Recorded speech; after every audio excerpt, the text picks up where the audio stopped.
Ambulance উধাও, প্রধানের দ্বারস্থ গ্রামবাসীরা। প্রশাসনকে লিখিত অভিযোগ করার আশ্বাস প্রধানের। আজ বৃহস্পতিবার বিকেল 5টা নাগাদ সূত্রের খবর, পান্ডুয়া শিখিরা চাপ্তা গ্রাম পঞ্চায়েতে সাধারণ মানুষের সুবিধার্থে একটি অ্যাম্বুলেন্স দিয়েছিলেন এমপি ফান্ডের টাকায়। তৎকালীন 2014 সাল থেকে 2018 সাল পর্যন্ত এমপি ছিলেন ডক্টর রত্না দে নাগ। পার হয়ে গেছে বেশ কয়েক বছর। গ্রামবাসীদের অভিযোগ, কয়েক বছর অ্যাম্বুলেন্সটি চালু ছিল, তাতে গ্রামের মানুষ অনেক সুবিধাও পেয়েছে। তবে দীর্ঘ বছর ধরে উধাও সেই অ্যাম্বুলেন্স। তৎকালীন শাসকের ভয়ে কথা বলতে পারেনি গ্রামবাসীরা, এমনটাই অভিযোগ তাদের। রাজ্যে সরকার পরিবর্তন হওয়ার পর এদিন একদল গ্রামবাসী শিখরা চাপ্তা গ্রাম পঞ্চায়েতে গিয়ে জড়ো হয়, প্রধানকে অভিযোগ জানায়। অমিত কুমার মাঝি, মানবী ঘোষ, সুদীপ ঘোষ নামে গ্রামবাসীরা এদিন জানায়, দীর্ঘ বছর পঞ্চায়েতের অ্যাম্বুলেন্সটি অচল অবস্থায় রয়েছে। গ্রামের মানুষেরা পরিষেবা পাচ্ছে না। অ্যাম্বুলেন্সটি যদি চালু হয়, শিখরা চাপ্তা গ্রাম পঞ্চায়েত এলাকার বেশ কিছু গ্রামের মানুষ উপকৃত হয়। হরিদাসপুর এলাকায় একটি পরিত্যক্ত জঙ্গলে পড়ে রয়েছে অ্যাম্বুলেন্সটি। পুনরায় তা সচল অবস্থায় ফিরিয়ে আনার জন্য তারা আজ পঞ্চায়েতের দ্বারস্থ হয়েছে। যদিও এদিন শিখরা চাপ্তা গ্রাম পঞ্চায়েতের প্রধান পিয়ালি ব্যানার্জি জানান, আজই তিনি শুনেছেন অ্যাম্বুলেন্সের বিষয়ে। তিনি যখন পঞ্চায়েতের দায়িত্ব হ্যান্ডওভার নিয়েছেন, তখন তাকে অ্যাম্বুলেন্সের বিষয়ে কিছু জানানো হয়নি। গ্রামবাসীদের অভিযোগ শুনে তিনি এদিন প্রশাসনকে লিখিত অভিযোগ করবেন বলে জানান। তিনি বলেন, যে বা যারা এই অ্যাম্বুলেন্সটি ব্যক্তিগত স্বার্থের জন্য ব্যবহার করছে, তাদের বিরুদ্ধে আইনানুগ ব্যবস্থা নেওয়া হবে এবং অবিলম্বে বিষয়টি খতিয়ে দেখারও আশ্বাস দেন পঞ্চায়েত প্রধান। ব্যুরো রিপোর্ট, আমার বাংলা নিউজ। কিসের জন্য আসা? অ্যাম্বুলেন্সটা ঠিকঠাক পরিষেবা পাওয়ার জন্য। আগের এমপি থেকে মানে ডক্টর রত্না দে নাগ এই অ্যাম্বুলেন্সটা দিয়েছিলেন মানে পরিষেবা পাওয়ার জন্য। কিছুদিন সেই অ্যাম্বুলেন্স চলেওছে, আমরা সেটা দেখেছি, কিন্তু হঠাৎ করে গায়েব হয়ে গেছে। তার শাসক দল ছিলেন তখন, আমাদের কোনো কথাই তো ওনারা শুনতেন না, আমাদের বলার মতো, অভিযোগ করার মতো আমরা জায়গাতেও ছিলাম না, আমাদের কথা কোনো শোনা হতো না। 4 বছর চলেছে, আমরা দেখেছি সেই অ্যাম্বুলেন্স চলতে দেখেছি, মাঝখানে গায়েব হয়ে গিয়েছিল। সেই অ্যাম্বুলেন্স যাতে মানে সঠিকভাবে মানুষ পরিষেবা পায়, তার জন্য বলতে আসা। প্রধান মহাশয়কে বলা হয়েছিল, প্রধান মহাশয় একটি মানে লিখিত কিছু লিখেছেন, সেটা আমরা দেখছি। কি লিখিত? কোথায় লিখিত করেছেন? থানায় একটা লিখিত করেছেন, ডায়েরি করেছেন আপনাদের সামনে, আমাদের সামনে। এখন কি চাইছেন? আমরা চাইছি মানুষ ওই অ্যাম্বুলেন্সের পরিষেবা পায়, সুস্থভাবে অ্যাম্বুলেন্স চাই। আমরা সুস্থভাবে যেভাবে ছিল সেইভাবে অ্যাম্বুলেন্সটাকে চাই। কি নাম আপনার? আমার নাম মানবী ঘোষ। কিসের জন্য আসা? আজকে পঞ্চায়েতে আমরা এসেছি, একটা অ্যাম্বুলেন্স ছিল পঞ্চায়েতে, তো সেই পঞ্চায়েতের অ্যাম্বুলেন্সটা ঠিকঠাক চলছে না, কোনো পরিষেবা পাচ্ছে না। সেই জন্য আমরা অভিযোগ জানিয়েছি যে অ্যাম্বুলেন্সটা যাতে ঠিকঠাক চলে, সাধারণ মানুষ যাতে পরিষেবা পায়। প্রধান কি জানালো? প্রধান তো প্রথমে বললেন উনি জানেন না, তো তারপরে আমরা বললাম যে তাহলে এটা দেখুন যাতে এটা চালু হয় এবং চালু হয়ে এটা যেন সাধারণ মানুষের উপকারে।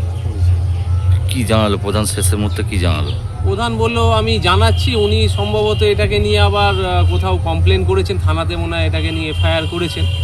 কোথায় কি অবস্থা আছে উনি দেখবেন, ঠিক আছে? কি নাম? আমরা হ্যাঁ বলুন।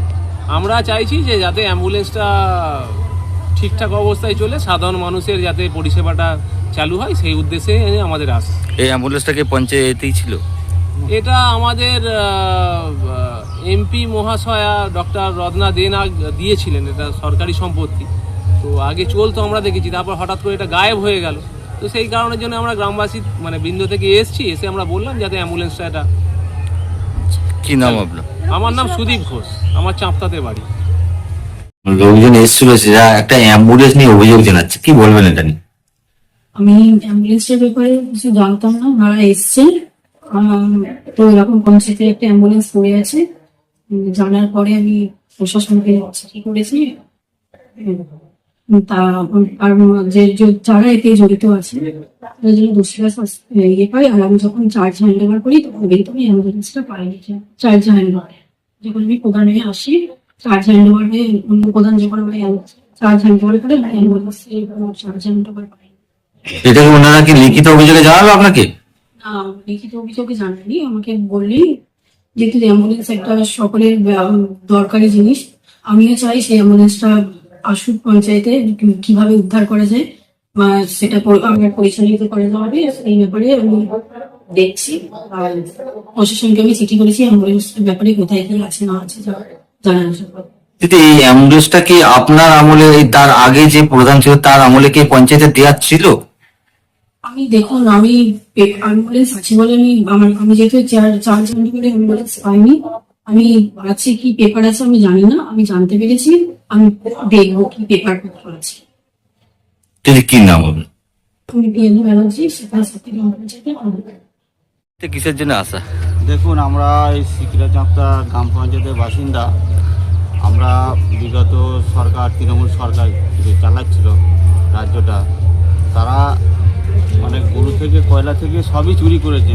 এখন নতুন করে আমরা দেখতে পাচ্ছি যে অ্যাম্বুলেন্স, যে স্বাস্থ্যের জন্য একটা গুরুত্বপূর্ণ জিনিস, সেটাকেও চুরি করে ফেলেছে। মানে আজকে 4 বছর আমাদের সিকিরা চাঁপটা অঞ্চলে গরিব মানুষের জন্য যাতে স্বাস্থ্য ক্ষেত্রে পরিষেবা পায়, সেটা তার জন্য দেওয়া হয়েছিল সরকার থেকে। তো সেইটা 4 বছর চলার পর কোথায় গায়েব হয়ে গেছে, মিসিং, আমরা আজও খবর জানি না। সেই হিসেবে আমরা প্রধান ম্যাডামের কাছে এসেছি আর্জি নিয়ে, যে যাতে এটা খুব তাড়াতাড়ি সুব্যবস্থা করা হয় এবং জনসাধারণ সুবিধা পায়। কারণ এখন মানুষের খুবই শরীর খারাপ, যেরকম হার্ট অ্যাটাক, স্ট্রোক, এগুলো খুব হয়েছে, তড়িঘড়ি হসপিটাল নিয়ে যেতে হবে, তার জন্য গাড়ি পাওয়া যায় না। তাহলে অ্যাম্বুলেন্সটা দেওয়া হয়েছে এই পরিষেবার জন্য। তাহলে আমরা এই ম্যাডামের কাছে আজকে এসেছি, প্রধান ম্যাডামের কাছে, এবং উনি একটা লিখিত দিয়েছেন, ভিডিও জমা দেবেন। এবং আমরা চাইছি যে খুব শিগগিরই এই সিকিরা চাঁপটা অঞ্চলের বাসিন্দারা এই অ্যাম্বুলেন্স পরিষেবাটা পাক, এটাই আমরা চাই। কি নাম আপনার? আমার নাম সমীর কুমার মাঝি।